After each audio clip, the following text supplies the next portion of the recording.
নমস্কার বন্ধুরা, সাথী লাইফস্টাইলে তোমাদের সকলকে স্বাগত। আমার নতুন 3 মাসের দ্রুত ওজন কমানোর চ্যালেঞ্জে আজকে 35 নম্বর দিন।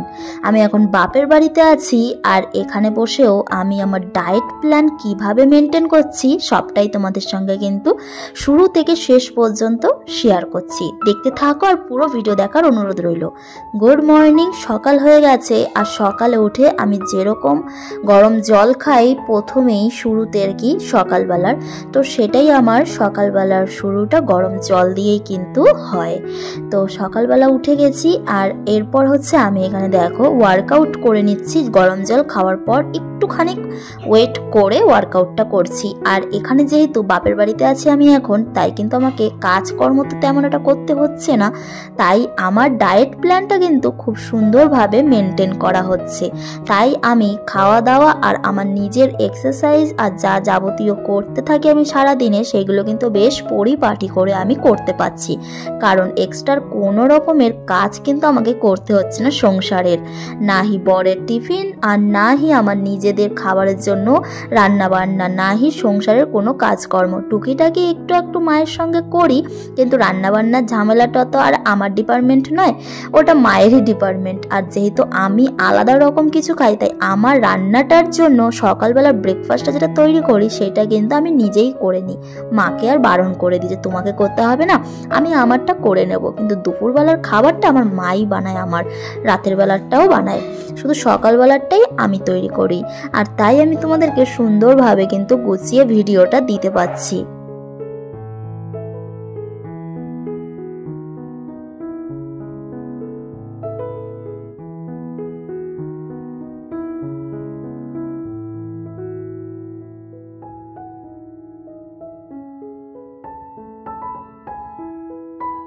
আজকের এক্সারসাইজে আমি এখন পুশ আপ করব। আর আমি তো ওয়াল পুশ আপটাই করি, তোমাদেরকে তো আগের ভিডিওতেও বলেছি। নর্মাল যে পুশ আপ হয় সেটা কিন্তু আমি পারি না, তাই আমি ওয়াল পুশ আপটাই কিন্তু করি। কারণ ওটা অনেকটা কঠিন মনে হয়, আমার অনেকটা বেশি কষ্ট হয়, তাই আমি ওটা করি না। আমি ওয়াল পুশ আপটাই এই যে এইভাবে করি। তো তোমরাও যারা নর্মাল যে পুশ আপ হয় ওটা না করে এরকমভাবে ওয়াল পুশ আপ কিন্তু করতে পারো, এটাতেও কিন্তু অনেক কাজ দেয়।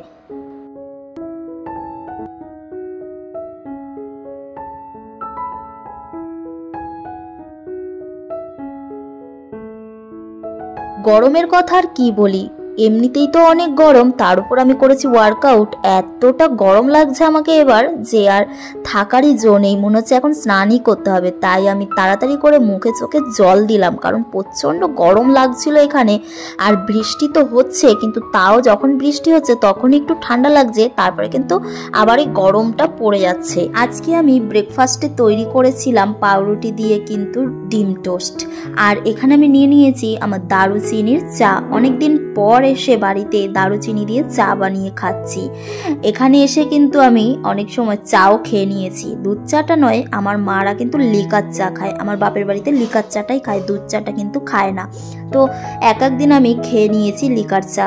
আর আমার বাপের বাড়িতে এসে না আমার অনেকটা পরিমাণে চিনি খাওয়াও হয়ে গেছে। আমি চিনিটা একদমই ছেড়ে দিয়েছি, যেটা আমি তোমাদেরকে ভিডিওতে বলি যে চিনি খাওয়া কিন্তু একদমই উচিত নয়, কারণ আমি রেজাল্ট খুব ভালো পেয়েছি চিনি ছেড়ে।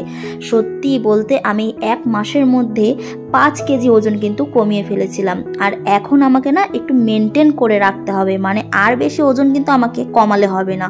তাই আমি এখন শুধু মেনটেন করে রাখছি, তাই একটু খাবার দাবার একটু খাচ্ছি ঠিকই, কিন্তু মেনটেনটা করে রাখছি। আর এখানে দেখো সকালবেলা আমার বান্ধবীরা সবাই এখন খেতে বসেছে, আর এরা হচ্ছে এখন বাড়ি চলে যাবে সকালবেলায় আর কি। আর এই দেখো ওরা চলে গেল বাড়ি, ওর বাচ্চা কাচ্চারা সবাই আমাকে অনেক ভালোবাসে। ওরা ছোটবেলা যখন ছোট ছিল না তখন আসতে চাইতো না ঠিকই, কারণ তখন অত ছোট ছিল তো বুঝতো না। আর এখন একটু বুঝতে শিখেছে যে আমি ওদের মাসিমণি হই, তাই কিন্তু ওরা আমাকে খুব ভালোবাসে। যেতেই চাইছিল না, কিন্তু তবু ওরা যেহেতু কালকে বাড়ি চলে যাবে তাই ওরা আজকে কিন্তু চলে গেল।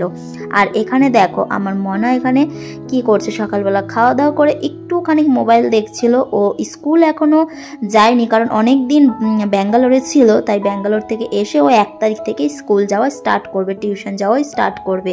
আর যেহেতু আমরা এসেছি, আমরাও আগে এরকম করতাম ছোট যখন ছিলাম, মাসিরা মামারা কেউ বেড়াতে এলে স্কুলও যেতাম না, কোথাও যেতে চাইতাম না।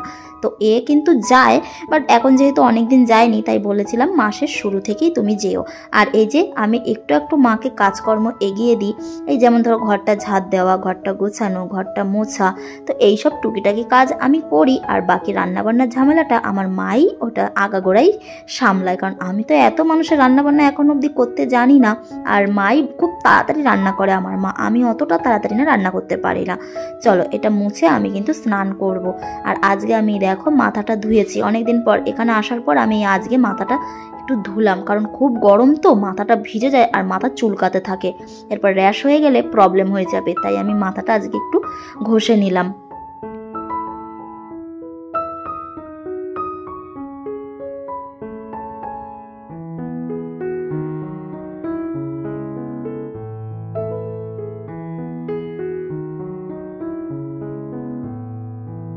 আজকে দুপুরের মেনু দেখো অনেকটা সিম্পল, মাকে বলেছি একদম সিম্পল করো মা, মাছ মাংস আমাকে আর ভালো লাগছে না। তো এখানে দেখো ডাল করেছে, ভেন্ডি ফ্রাই করেছে, আর এখানে না পটল ভেজে সেটাকে বাটা করেছে। যারা জানো জিনিসটা যে পটল বাটা খাওয়া যায় তো তারা জানবে, অবশ্যই কমেন্ট করে জানিও যে কে কে পটল বাটা খেতে পছন্দ করো আর কে কে খেয়েছো।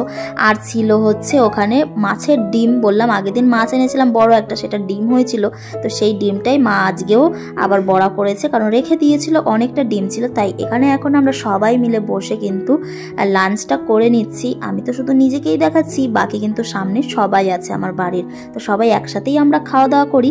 আর খাওয়া দাওয়ার পরে আমি ছাদে চলে গেছি একটু হাঁটতে। এখন হাঁটার জন্য কিন্তু আমাকে রাস্তায় যেতে হয় না, আমাদের ছাদটাই এত বড় আর আমাদের ঘর দুয়ার এত বড় বড়, মানে ডাইনিংটা আমাদের ডাইনিংয়ে হাঁটলেই হয়ে যায়।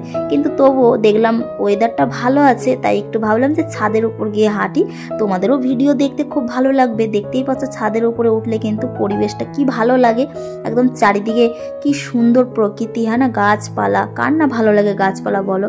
আর আমাদের বাড়িতে গাছপালায় তো ভরা, আমার শ্বশুর বাড়িতেও গাছপালায় ভরা, আমার বাপের বাড়িতেও গাছপালায় ভরা। আর আগে আমরা যেখানে থাকতাম ব্যাঙ্গালোরে, সেখানেও কিন্তু তোমরা দেখেছো আমার ভিডিওতে গাছপালায় কিন্তু ভরা ছিল। আমার তো গাছপালা ভীষণ পছন্দ, আমার ইচ্ছা আছে আমি অনেক অনেক গাছ লাগাবো, তোমাদের সঙ্গে সবটাই কিন্তু শেয়ার করব। আমার বাপের বাড়িতে দেখতেই পাচ্ছ অনেক গাছ আছে, আমরা সবাই কিন্তু গাছ এগুলো অনেক ভালোবাসি। চলো তোমাদের একটা জিনিস দেখাই, এই দেখো আমার বাপের বাড়িতে কিন্তু রাধা কৃষ্ণ তুলসী গাছ আছে, দেখতেই পাচ্ছ রাধা তুলসী গাছ আর কৃষ্ণ তুলসী গাছও কিন্তু আমার মা এখানে লাগিয়েছে, বীজ এনেছিল কোথাও থেকে দিয়ে মানা লাগিয়েছে, আর কি সুন্দর হয়েছে তোমরাই দেখো। তাই তোমাদের সঙ্গে ভাবলাম একটুখানি শেয়ার করি, দুটো কিন্তু দুই রকম। এই যে এইটা দেখছো, এটা হচ্ছে কৃষ্ণ তুলসী আর পাশেরটা তো রাধা তুলসী। তারপরে অনেকটা সময় চলে গেছে, বিকেলবেলা একটু বৃষ্টি হয়েছিল, তাই আমি আর হাঁটতে বেরোতে পারিনি। এই দেখো এখন খাচ্ছি চপ মুড়ি, চপ তো আমার বর আমাকে খেতেই দেয় না, তার কারণ একটা এখন ডায়েট মেনটেনে আছি না, চপটা তো জানোই টুবো তেলে ভাজা হয়, কিন্তু বাপের বাড়িতে এসে আর কে কার কথা শুনে, আমাদের গ্রামেই চপ ভাজা, আর বৃষ্টি হয়েছিল তাই মাকে বললাম তাড়াতাড়ি মা চপ নিয়ে আসো, তাই তো চপ মুড়ি মেখে আমি আমার গ্রিন টি দিয়ে খেলাম। আর এখানে দেখো খাওয়া দাওয়ার পরে আমার মনার কীর্তি দেখো, ও এখন ডান্স করবে, তাই ওর আমি ভিডিও বানালাম, লজ্জাও পাচ্ছে, ডান্স করবে, ভিডিও বানালে ও একটু লজ্জা পেয়ে যায়, না হলে সবসময় তুড়তুড়ি করতে থাকে। আর দেখতেই পাচ্ছ এখন ডান্স করছে, আর আমি এখানে একটু তোমাদের সঙ্গে শেয়ার করলাম।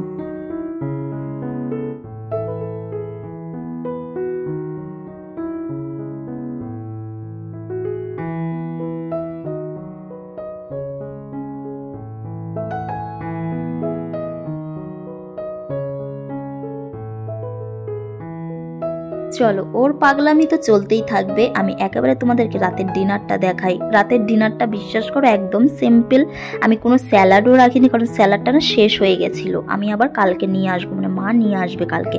তো একটা রুটি নিয়েছি, আর মা আজকে না আলু পোস্ত রান্না করেছিল, আলুটা এখানে এসে কিন্তু অনেকটা বেশি খাওয়া হয়ে যাচ্ছে আমার, যাই হোক আলু পোস্ত দিয়ে একটা রুটি আমি খেয়ে নিয়েছি। আর এখানে দেখো এখন এই যে ঘরের ভিতরেই আমি হাঁটছি রাত্রেবেলা, আর বাইরে টাইরে যাওয়া লাগবে না, মানে এত অন্ধকার বাইরে, আর বাইরে যাওয়ার প্রয়োজনও নেই। আর আমাদের ছাদের উপরে এখন অব্দি একটা লাইট দেওয়া হয়নি, তাই আমি আর ছাদে গেলাম না, যেহেতু মানে সন্ধ্যার দিকে না একটু বৃষ্টি হয়েছিল, তো ছাদটা একটু ভেজা ভেজা আছে, তাই আমাকে আর ইচ্ছা করলো না। আর আমি তো বললামই আমাদের ডাইনিংটাই এত বড় যে আমাদের ডাইনিংয়ে কিন্তু হাঁটা বলো সমস্ত কিছুই কিন্তু হয়ে যায়। তাই আমি খাওয়া দাওয়ার পরে এখানে এখন ডাইনিংয়েই হাঁটছি। তো আজকের পুরো দিনের ভিডিওটি তোমাদের কেমন লাগলো জানিও। আশা করছি তোমাদের অনেক অনেক ভালো লেগেছে। আর ভালো লাগলে একটি লাইক, কমেন্ট, শেয়ার আর আমার চ্যানেলটিকে কিন্তু অবশ্যই করে সাবস্ক্রাইব করে দিও। থ্যাংক ইউ সো মাচ সবাইকে যে আমাকে এত ভালোবাসা দেওয়ার জন্য। অবশ্যই তোমাদের কোনো প্রশ্ন থাকলে আমাকে কমেন্টের মাধ্যমে জানিও, কোনো কিছু জানার ইচ্ছা থাকলে কমেন্ট করে জানিও। আমার যদি কোনো ভুল ত্রুটি হয় সেটাও ধরিয়ে দিও, আমাকে কমেন্টের মাধ্যমে জানিও যে দিদিভাই তোমার এখানে ভুল হচ্ছে বা এখানে এটা হচ্ছে। ঠিক আছে, আমার ওজনটা নিয়ে আমি একটু টেনশনে আছি, তার কারণে টেনশন তেমন কিছু না, একটু ভাবছি আর কি যে আমার ওজনটা ঠিক কত হলো। কারণ ব্যাঙ্গালোরে আসার আগে তো আমি মেপে এসেছিলাম, আমার ওজন 49 ছিল, এখন যে কত হয়েছে সেটাই জানি না। তো চলো, গুড নাইট।